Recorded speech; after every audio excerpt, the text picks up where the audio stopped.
أعوذ بالله من الشيطان الرجيم. بسم الله الرحمن الرحيم. بسم الله الرحمن الرحيم. رب اشرح لي صدري ويسر لي أمري واحلل عقدة من لساني يفقهوا قولي. السلام عليكم ورحمة الله وبركاته. Alhamdulillah. Salam pertama udah semangat. Berarti tadi makan buka puasanya kenyang, Pak? Wah, panas. Ibu kenyang, Bu? Makannya, Bu? Kenyang. Alhamdulillah. Alhamdulillah. Alhamdulillahirabbil alamin. Wa bihi nasta'inu ala umurid dunya waddin. Wassalatu wassalamu ala asyrafil anbiya'i wal mursalin wa ala alihi wa sahbihi ajma'in. Amma ba'du. Rabbana zidna ilma warzuqna fahma. Subhanaka la ilma lana illa ma 'allamtana innaka antal alimul hakim. Amma ba'du. Mohon izin para jamaah yang dirahmati Allah Subhanahu wa taala, karena ini pertama kali ada pepatah mengatakan tak kenal maka tak sayang. Tapi ketika kami dulu di pondok dirubah, Pak, bukan tak kenal maka tak sayang, tapi tak kenal maka ta'aruf. Tak kenal maka kita kenalan. Mohon izin, nama kami Muhammad Islahul Anam. Dulu ketika masa studi belajar tingkat SMP SMA, alhamdulillah diberikan kesempatan belajar di Pondok Modern Darussalam Gontor. Lulus tahun 2017 dan semua alumni Gontor harus mengabdi di Pondok Modern Darussalam Gontor atau pondok alumninya, atau yang penting abdi 1 tahun. Jadi saya selesai studi dan pengabdian 2018. Dulu ketika saya di Gontor, kiai kami pernah bilang, kalau mau beribadah sepuas-puasnya, datanglah ke Mekah dan Madinah. Kalau mau belajar ilmu agama Islam sepuas-puasnya, datanglah ke Al-Azhar. Maka setelah saya menyelesaikan studi di Gontor, orang tua saya alhamdulillah memberikan kesempatan saya belajar di Universitas Al-Azhar. Jadi alhamdulillah selesai di Gontor dan selesai juga di Al-Azhar. Jadi saya masih fresh graduate, Pak, masih pengangguran. Jadi kita sama-sama masih belajar. Alhamdulillah.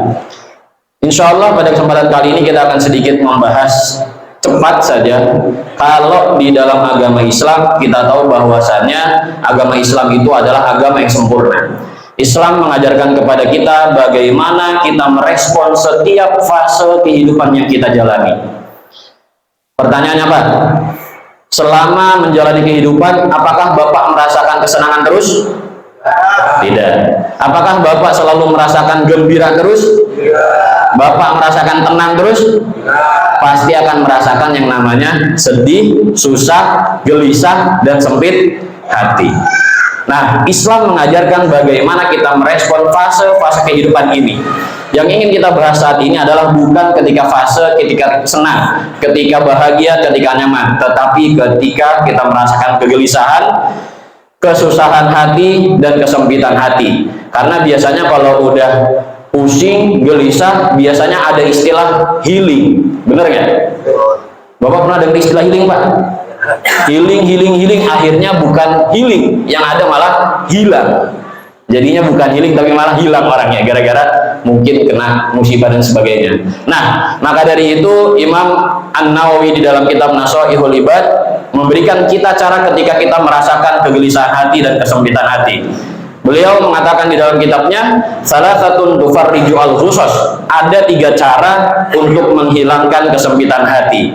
Yang pertama adalah zikrullah ta'ala, berzikir kepada Allah Subhanahu wa taala. Yang kedua adalah waliqa'u awliya'i, bertemu, berjumpa dan duduk dengan kekasih-kekasih Allah. Dan yang ketiga adalah wa kalamul hukama'i, mendengarkan perkataan para ahli hikmah.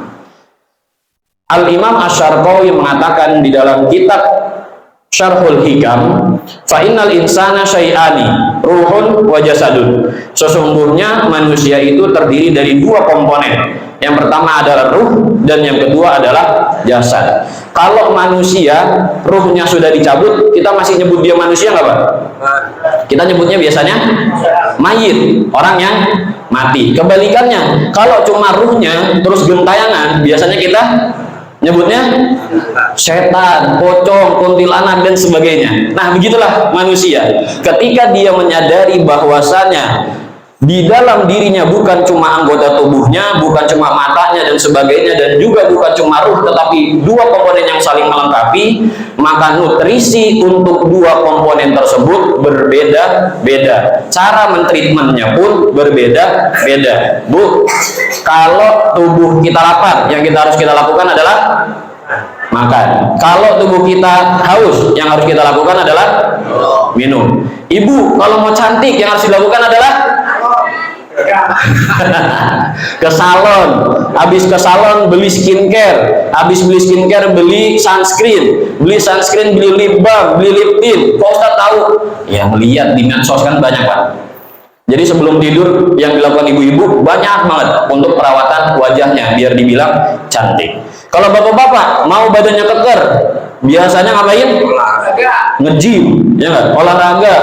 Pagi-pagi gayanya pengen bersepeda, baru 1 km udah ngos-ngosan. Nah, begitulah tubuh kalau pengen sehat, tubuh ketika sakit yang kita datangkan adalah makan, minum, kalau sakit ke dokter. Nah, pertanyaannya, kalau ruh kita yang sakit, hati kita yang sakit, bagaimana cara mengobatinya? Yang harus kita ketahui adalah ruh atau hati itu adalah tiupan dari Allah Subhanahu wa taala. Allah yang meniupkan ruh ke dalam jiwa manusia, ke dalam diri seorang manusia. Maka ketika ruhnya sakit, obatnya datang dari Allah. Maka obat yang paling pertama adalah zikir kepada Allah. Zikir secara bahasa Indonesia artinya banyak, Pak. Di antaranya adalah zikir, artinya zikir kan bahasa Arab, zikrun, dari dzakaro yadkuru zikrun.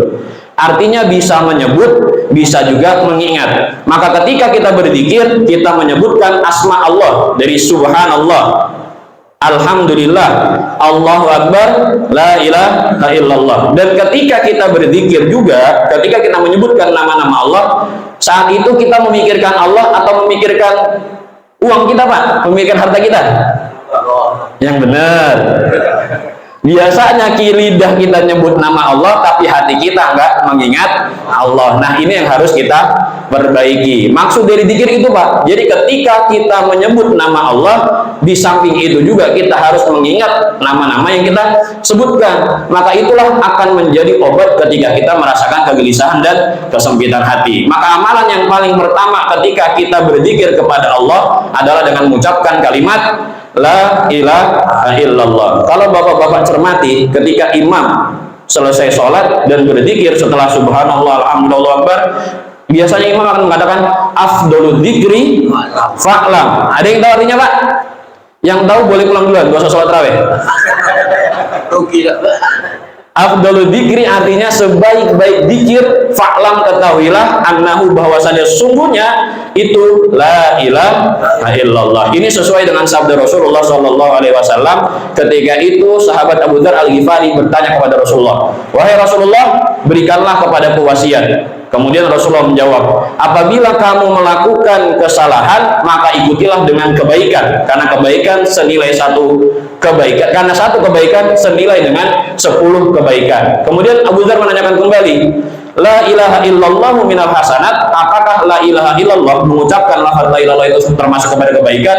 Rasulullah menjawab, hiya min afdolil hasanati, bahwasanya la ilaha illallah adalah sebaik-baiknya, paling utamanya kebaikan. Maka ketika kita kosong waktunya, ketika naik motor, ketika naik mobil, ketika jalan, naik kendaraan umum, daripada mendengarkan lagu, selingilah dengan mengucapkan la ilaha illallah. Dan yang selanjutnya adalah ketika kita merasakan kegelisahan hati, kesempitan hati, maka yang harus kita ketahui dan kita sadari adalah semua itu berasal dari dosa-dosa yang kita lakukan. Ini waktunya berapa menit, Pak? Bebas. Berarti nanti sholatnya 11 rakaat. Nah, yang harus kita sadari adalah ketika kita melakukan dosa, semua itu akan menyebabkan kegelisahan hati. Dari mana dalilnya? Dalilnya ketika itu Rasulullah pernah bersabda, innal abda idza akhta'a khati'atan nuqitat fi qalbihi nuqtatun sauda. Ketika seorang hamba melakukan suatu kesalahan, suatu dosa, maka akan dititik hitamkan di dalam hatinya satu titik hitam. Berarti ketika seorang hamba melakukan dosa atau maksiat, satu titik hitam di hatinya. Dua kesalahan, dua dosa, dua titik hitam. 3, 4 dan seterusnya. Ketika dia tidak melakukan ampunan, ketika dia tidak meminta ampun, maka otomatis hatinya semakin hitam. Ketika sudah hitam, bagaimana bisa masuk cahaya Allah ke dalam hatinya? Maka tidak bisa dinafikan lagi, ketika kita melakukan dosa, maka hati kita semakin sempit karena kita tidak bisa menerima cahaya Allah. Akan tetapi Rasulullah melanjutkan, fa idza huwa naza'a wastaghfara wa taba sukila qalbuh. Apabila ia meninggalkan dosa tersebut, kemudian dia meminta ampun dan bertaubat kepada Allah, maka hatinya akan dibersihkan kembali. Maka ketika kita melakukan dosa, yang harus kita lakukan adalah segera meminta ampun dengan mengucapkan istighfar. Berarti amalan yang kedua adalah istighfar. Jadi ketika berzikir, yang paling utama la ilaha illallah, yang kedua adalah beristighfar. Obat yang kedua adalah waliqau auliyai, berjumpa, bertemu dan duduk di majelisnya kekasih-kekasih Allah. Siapakah kekasih-kekasih Allah? Minal ulama'i wassalihin, para ulama dan orang-orang soleh. Maksud para ulama adalah Allah Subhanahu wa taala berfirman, "Innama yakhsyallaha min ibadihil ulama." Sesungguhnya di antara hamba-hambanya Allah yang senantiasa takut kepada Allah adalah para ulama. Dalam hal ini Ibnu Abbas mengatakan, "Al-alimu birrahmani man lam yusyrik bihi syai'a." Orang yang mengenal Allah, orang yang ma'rifat kepada Allah, orang yang alim itu adalah orang yang tidak menyekutukan Allah. Wa ahalla halalahu wa harrama haramahu, dan yang menghalalkan apa yang dihalalkan dan mengharamkan apa yang diharamkan. Maka ketika ada ulama yang hukumnya haram tapi dibilang halal, berarti dia bukan seorang ulama. Wa hafidha wasiyatahu, dan menjaga wasiatnya Allah, menjaga agamanya Allah. Wa aiqana annahu mulaqihi wa muhasabun alaihi, dan ia percaya bahwasanya dia akan berjumpa dengan Allah dan seluruh amalnya akan dihitung, akan dihisab oleh Allah Subhanahu wa taala. Jadi kita bisa melihat dan bagaimana ulama yang baik dengan perkataan Ibnu Abbas ini. Nah, ganjarannya apa bagi mereka yang duduk di majelisnya para ulama? Yang pertama di dalam kitab Tanbihul Ghafilin dijelaskan adalah mada majalisan indah kana mahbusan anil dzunubi wal khata. Selama dia duduk di majelisnya para ulama, maka dia akan tercegah dari dosa dan kesalahan. Karena memang ketika kita duduk di majelisnya para ulama, yang kita lakukan adalah mendengarkan dan mengambil manfaatnya. Sehingga saking senangnya duduk di majelisnya para ulama, doa yang kita baca bukan Rabbana zidna ilman, tapi bismika Allahumma ahya wa bismika amut. Kebanyakan tidur apa sadar Pak ketika duduk sama ulama, ketika ada kajian, apalagi kalau kajiannya sulit subuh, wah itu enak banget. Nyender bukannya Rabbana zidna ilma tapi bismika Allahumma ahya wa bismika amut. Nah, yang kedua adalah ketika idza jalasa indah fatanzilu alaihimur rahmah fatusibuhu bi barakatihim. Ketika ada seorang manusia duduk di majelisnya para ulama dan rahmat Allah turun kepada mereka, maka dia akan mendapatkan rahmat tersebut karena keberkahan para ulama. Biasanya kalau ada pengajian, kenapa kita datang ke pengajian tersebut, Pak? Selain untuk mengambil manfaat dan ilmu yang disampaikan oleh para ulama, kita biasanya ada bahasa ngalap berkah, betul ya? Karena kita yakin di dalam majelisnya para ulama ada keberkahan di dalamnya, maka kita mau datang ke majelis tersebut. Dan yang terakhir adalah tahuful malaikatu biajnatiha ridwan bima yasna. Pada hakikatnya kita ini tidak duduk di karpet yang disediakan oleh mushola al-ikhlas ini, tapi kita duduk di atasnya sayap-sayap para malaikat karena ridho dengan apa yang dilakukan oleh para hambanya, yaitu duduk di majelisnya para ulama. Dan obat yang terakhir adalah wa kalamul hukamai, mendengarkan perkataan para ahli hikmah. Apa itu hikmah? Al ilmun nafi al muaddi ilal amal, ilmu yang bermanfaat yang mengantarkan kepada pengerjaan amal tersebut. Ketika kita tahu bahwasanya hukum sholat itu wajib dan kita mengerjakannya, maka kita mendapatkan hikmah. Tetapi ketika ada seorang muslim tahu bahwasanya sholat itu wajib tapi tidak mengamalkannya, maka dia belum mendapatkan hikmah. Kalau sekarang masih banyak nggak yang nggak mau sholat?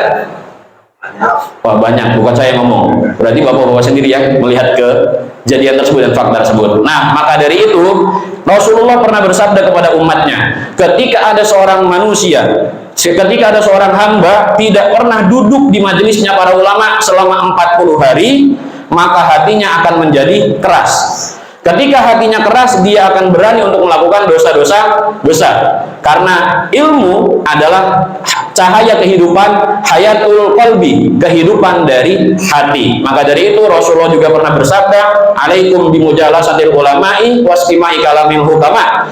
Hendaknya kalian semua itu duduk di majelisnya para ulama dan mendengarkan perkataan para ahli hikmah. Fa inna Allah Ta'ala yuhyil qalbal mayyita binuril hikmah. Karena sesungguhnya Allah Subhanahu wa taala menghidupkan hati yang mati dengan cahaya hikmah. Kama yuhyil ardal mayyitata bima'il matar. Sebagaimana Allah menghidupkan bumi yang tandus dengan air hujan. Banyak Pak contohnya di Saudi, di Mesir yang tanahnya tandus tapi ketika dialirin air dia jadi subur. Maka dari itu semoga Allah Subhanahu wa taala membimbing kita menjadi hambanya yang selalu mengingat kepadanya, mau dan duduk di majelisnya para ulama dan mengambil apa yang disampaikan oleh para ulama. Wallahu a'lam bishawab. Mohon maaf atas hal yang kurang berkenan. Wabillahi taufik wal hidayah war ridha wal inayah. Wassalamualaikum warahmatullahi wabarakatuh.